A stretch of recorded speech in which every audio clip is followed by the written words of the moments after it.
our elephant ear plant. It's doing really well. It's got a lot of new growth down here. We still haven't found a larger pot. We're supposed to take it out of the nursery pot. We haven't found one that we really like. And it's got to be at least 2 inches wider than this one. So I'm trying to find the perfect pot for it. But it's super happy, healthy, doing well. Next up is our Fiddly Fig, also still in the nursery pot. Again, same situation. We're trying to find the right pot for it. Now that Home Goods has opened up again, I've been kind of scouring to see if I can find something that I really like, just because everything ordering online is super expensive because these pots are heavy and huge. But yeah, it's really happy, doing well. This one needs a lot of water, but it's doing well indoors, even though people say that it's not supposed to be indoors, but it can thrive indoors. It's been over 2 weeks. Okay, these next 2 plants I've had for a while now, so more than the 2 weeks from when we went to the nursery, but just wanted to give you guys an update.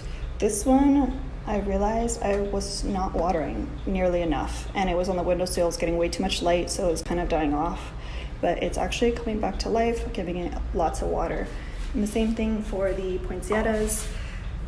We've had this one since we first moved in together. My mom got it for us, and it's been with us for at least a year and a half. And this is another one that my mom had, and they're thriving now that I've realized that they just want a crap ton of water. They're fine on the windowsill, they just want so much water. I cannot underestimate like how much water. I just water them all the time, and it's much happier, much healthier, less on the verge of death. This cactus Abel got for me, I think from CVS one time. He got it late one night to congratulate me for this new job that I had gotten. And yeah, it's got a lot of growth. And the funny thing is that these flowers, he got specifically this one because of the flowers, the color of the flowers. And then we quickly realized that they're glued on. These flowers are glued on, which is hilarious. But I don't know, I just felt weird taking them off even though they're not alive. So then we've got some more succulents and cacti. I think I got these the 2 weeks ago, and then this one. Can't remember if I got it 2 weeks ago or before that, and then you guys already saw this one. This one's thriving for sure. The cacti are thriving. The succulents I'm gonna have to take out because they're not getting enough sunlight, so they're stretching. And fun fact, this one is from my wedding, and this one's from my wedding. So yeah, we used little succulents and like little white pots with people's names on them as the name cards because I wanted my wedding to be as low waste as possible. Weddings tend to be very wasteful. Yeah, that way people can take it home and keep it instead of throwing it away. So these spider plants have a funny story. I bought a spider plant years ago to help like with the oxygen levels in my house, because they're supposed to be like super detoxifying, like an air purifier. And I kind of wasn't doing well with it. And so we took it to my grandmother's house and she revived it, and she made a whole bunch of spider plants because each of these little things becomes its own little plant if you plant it. So I got 2 of them back and they've been thriving. I also got these little things on Amazon, super cheap, to like keep track of the humidity levels and the temperature, because some of these plants are a little more finicky when it comes to humidity. So this plant has an interesting story.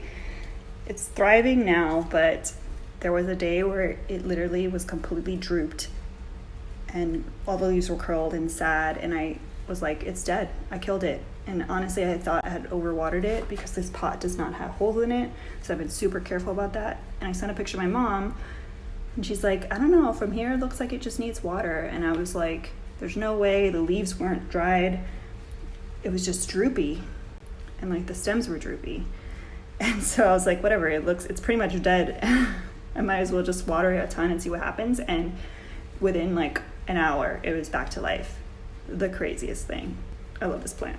So now we reached my favorite section, which is the succulent baby section. So I'll show you guys. Now I told you that I was starting to propagate succulents for my first time. These are some of the ones from my first little crop. These are cuttings, so that's why they're already big. I'm not cuttings, like they're like the ones that were coming off the plant. I guess they're technically cuttings. But yeah, I've got a lot of different stages here, and I'll show you guys. Let me just find one that has like the, see how it has like the little focus, the little root coming out. You plant that and you get yourself another little plant. So these are 2 succulents that I got 2 weeks ago when we went to the nursery, and then these are little pups that I separated from this original plant, which I've showed you guys before, the T-Rex plant, which is a hybrid between an aloe plant and a cactus. And then I also got these 2 weeks ago, and these are the little pups separated from that. And then this is one that I just kept intact because Abel was like, stop separating the plants. And I'm like, let me live. These are also ones I got 2 weeks ago. More little pups, tons more. And then we have our thyme and our dill. And then this plant, I can't remember the name of it, but it's like thriving. You water it once a week, and even that, like I'm pretty sure this is the best indoor plant. It does not need much water, much light. It's very, very resilient. I just need to get it a nice pretty pot. I love this plant. I might get a bunch of these. This is one of my favorite plants because of the little pink lines. It does have a little bit of burn because I had it on a windowsill and I realized it did not need that much light, but now it's thriving and it acts just like the other plant because I think they're from the same like family or whatever. So it gets droopy when it needs water. So that's one way I can keep track of that. And then this is the graveyard / plants that are doing well. So I definitely overwatered these guys and they root rotted. So I'm just gonna cut off these little buds and give up. But these are thriving, and these I got from the nursery a couple weeks ago. You see how it's got the little babies in there. These are doing really, really well. Now we've moved outside. This basil plant started off from one of those little small like $5 plants from Publix, and it's thriving. This tomato plant has seen better days, but it's hanging on. It's really hanging on. So I think it might make it. I think in the beginning it was just overwatered because Abel had it out and it was raining way too much on it. So I think it's doing better now. But our pride and joy, well, Abel's pride and joy, look at these jalapenos. We're gonna get so many jalapenos and he's so excited, but look at this one. It's growing so freaking fast. We have another one coming out here, another one over there. We have also, which one's this one? Tabasco and Serrano, and they have flowers and they look like they're gonna create something, but they haven't yet. Now, these guys are doing really well. These are called Dusty Millers, and what's interesting about them is like they have this like dusty look to them, and then if they get wet, they like clean off, I guess, and then they get dusty again. It's bizarre. But we got these, like this whole batch, super cheap because it was in the clearance section, which I didn't know existed.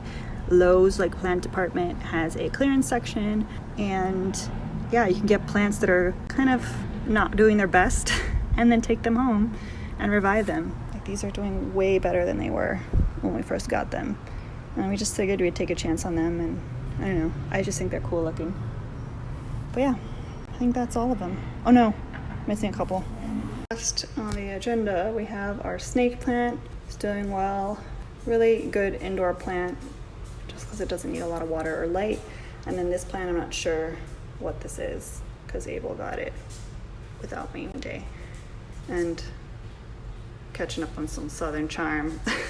So yeah, a lot of these pots I got from Amazon and whatnot, so I'll probably link the pots and all the things that I've used to get these plants going.